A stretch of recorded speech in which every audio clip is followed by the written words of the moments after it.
Good morning, everybody. Today, we have one of the most fun, cool things we have ever launched. People have been waiting for this for a long time.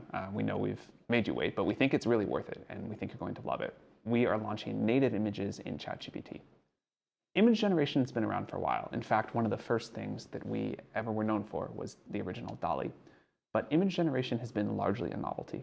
You've been able to make some cool art with it, and people have done amazing things, but it has not had the power to be really useful in a wide variety of ways. The thing that we're going to launch today is native image generation in our 4.0 model, and it's such a huge step forward that the best way to explain it to you is just to show it, which we'll do very soon.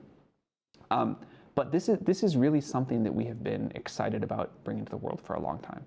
We think that if we can offer image generation like this, creatives, educators, small business owners, students, way more will be able to use this and do all kinds of new things with AI that they couldn't before. And really the best thing to do is just to show it to you. So I'd like to introduce Gabe, who is the lead researcher and really the primary driver of this product, and we will, I'll hand it over. Hey, so I'm Gabe, lead researcher. Hey, I'm Praful. I'm the head of multimodal research. So, okay, I'm going to jump right in with a demo. And the reason I'm starting off with a demo is because I'm also using these demos as my speaker notes. So it's a bit handy. Now, 2 years ago, when we first started this project, we were interested in sort of like maybe a scientific question about what native support for image generation would look like in a model as powerful as GPT-4. We didn't know the answer to that question. But a year later, when the model was done training, we saw really exciting signs of life. So, we featured this in a full blog post, if some of you will remember. And, we saw that the model could render paragraphs of text, for example. It could combine images in really very interesting and novel ways.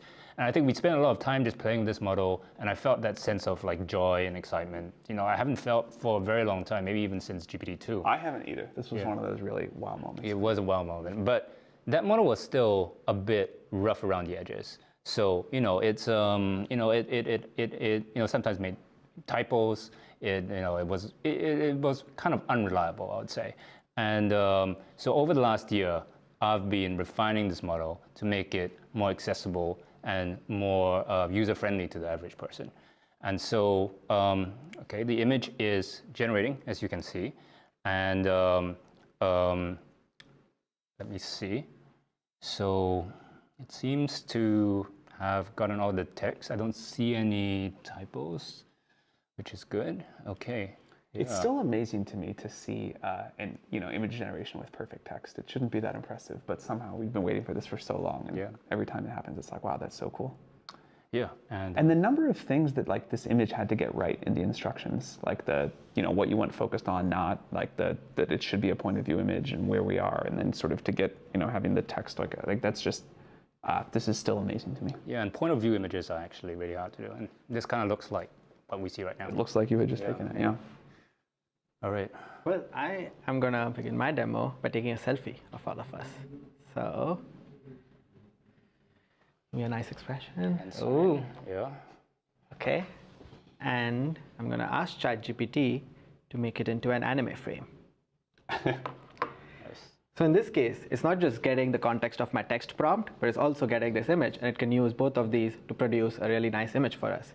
And this is possible because we trained 4.0 as an omni model. So, it's a model of not just language, but images, audio, all modalities, in and out. It understands them, it can generate them, and it can, seamlessly work across these things. And we have spent a lot of effort to, make useful products like first advanced voice mode, where audio just works seamlessly, and now this, where images just work seamlessly across the board. It is so cool that we're finally getting towards this truly integrated multimodal model that just does everything. Yeah.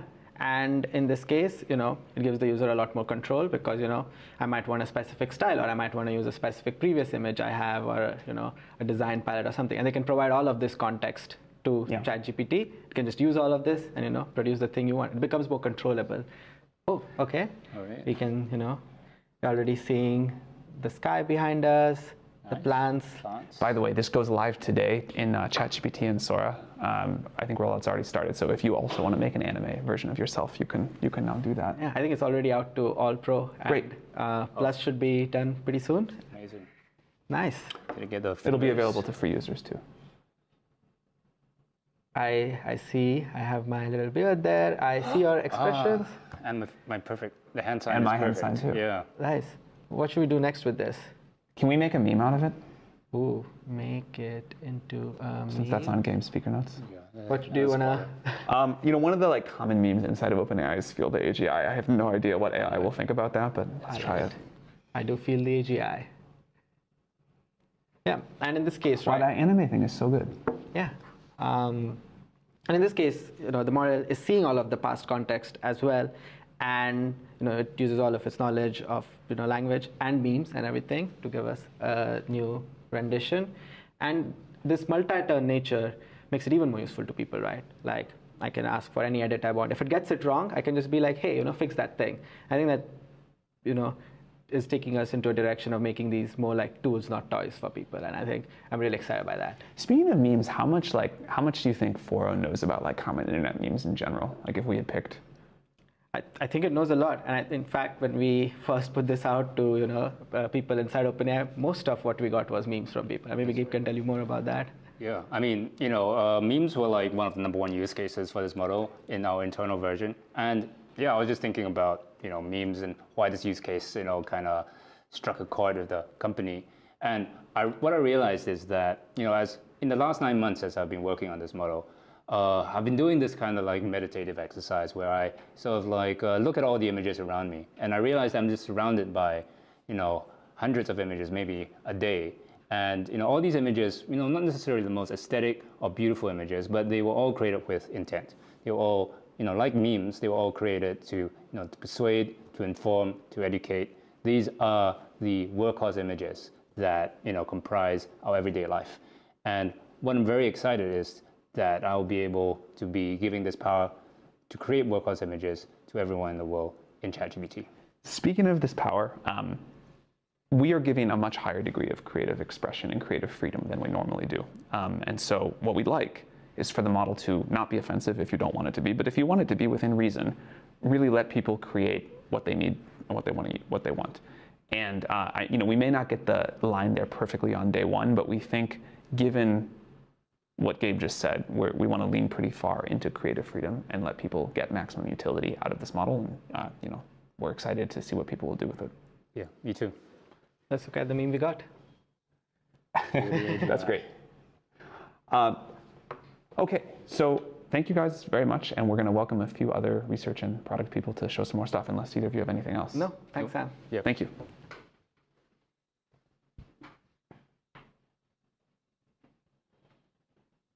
Okay, so in addition to building all of the great research that went into this, we really wanted to work hard to make it a great product experience as well.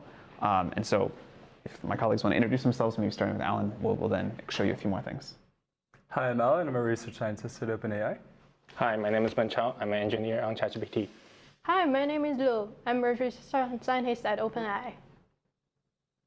So as our models get more capable, their knowledge of the world is deepening.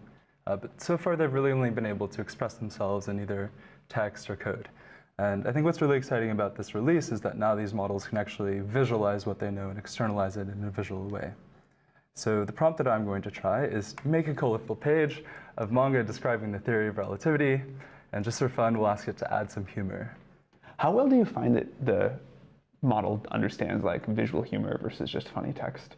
I think that given that this prompt is so vague, it'll be interesting to see, what kind of wild-cardy stuff the model comes up with. This is really just it leveraging the world knowledge that it has, writing maybe an extended version of the prompt, and then giving us a nice image. But if you have a much more detailed sense of the kind of story that you want to convey in this kind of thing, like a manga or an image or in general, you can definitely do that. This model is very good at following instructions. And in the blog post that we just put out, there's a lot of nice examples of how you can do exactly that. By the way, these images are much slower than our previous image generation thing, but unbelievably better. We think it's super, super worth the wait. We also will be able to make it faster over time. But yeah, it's quite the ratio of quality to time we think is already great. Yeah.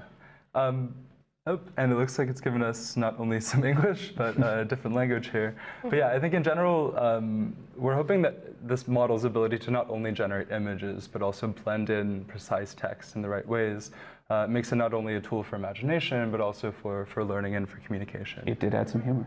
Yeah. Yeah, I like the layout. Yeah. And definitely quite colorful. I'll hand this off now. That's beautiful. Thanks, Alan. So Alan just showed us how much this model can shine in professional and educational environments. But what I love the most about this model is how accessible it is to everyone.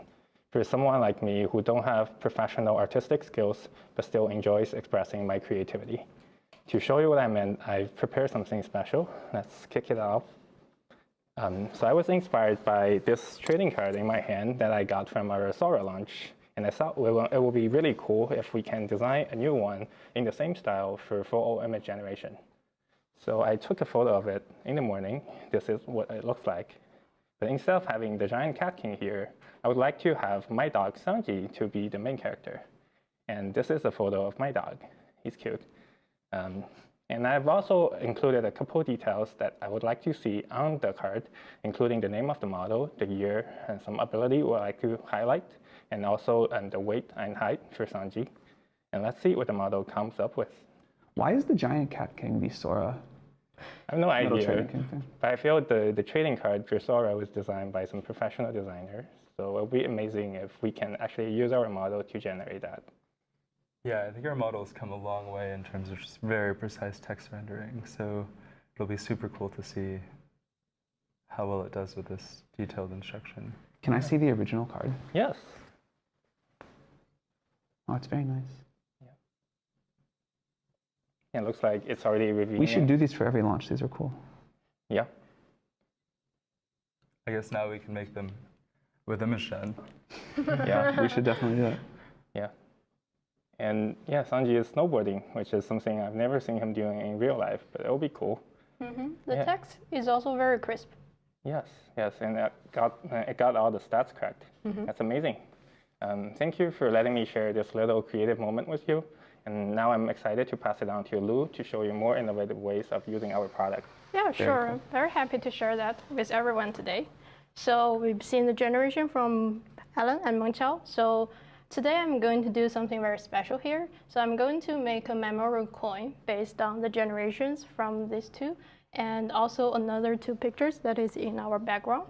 So I'm going to first copy the pictures from Alan, and also the pictures from Mengqiao. And the rest of the two are the background we show here in the demo. So I would like to also use a special hex code here. So as you can see, this special hex code is a spring color because Furl and this launch both launched in spring. So I would like it to be a unique color for us. And also I would like to include the text for image gen and today's date on this memorial coin. So we can make a souvenir for us for today. So you can see this model is trained in an autoregressive way. So it is able to understand both text and multiple images in context and seamlessly render it in a very harmonious way in a coin. So it's able to, can you imagine how this coin will look like based on this? Not easily from that, but I'm excited to see. Yeah, me too. That's what I'm thinking of also. So we are seeing here, so we have the Furl image gen, and we have the bear, that is the artistic bear there, the radio there, and also Alan's manga, and I was doing meeting Sanji. That's so cool. Cool, that's very cool. I want one of those. Yes, I agree. So now I'm going to make it a transparency background because we really wanted this coin to be printed out so we can have this coin physically for us. So as you can see, the model not only can understand context in one turn, it is also understanding the context across multiple turns in context. So from today, we can just chat to ChatGPT in a more visual way. And this is just a very simple example. Make a transparency background. You can also talk to the model, for example, imagine how will this coin look like on the back set? Or we can make a unique color for Alan and Mengqiao and me to have a different unique color for each one. And other than making the background transparent, how good will it be at keeping the actual coin itself consistent between the two? Yeah, it's very good at keeping the editing consistent. So that is also to see you can use ChatGPT from today to do image editing and image refinement in ChatGPT and using a very chatty language. Cool. Here, so we see the coin here, and it's in transparent background now, and it's keeping the consistency between the previous generation. That's awesome. Yeah, it's very cool. Well, we're so excited to get this out to the world. It goes live today in ChatGPT and Sora. It will come to the API soon. We really think this is a huge step forward in what AI models are capable of doing visually, and we cannot wait to see what you all will create. Thank you very much, and again, congrats. Thank you. Thank you.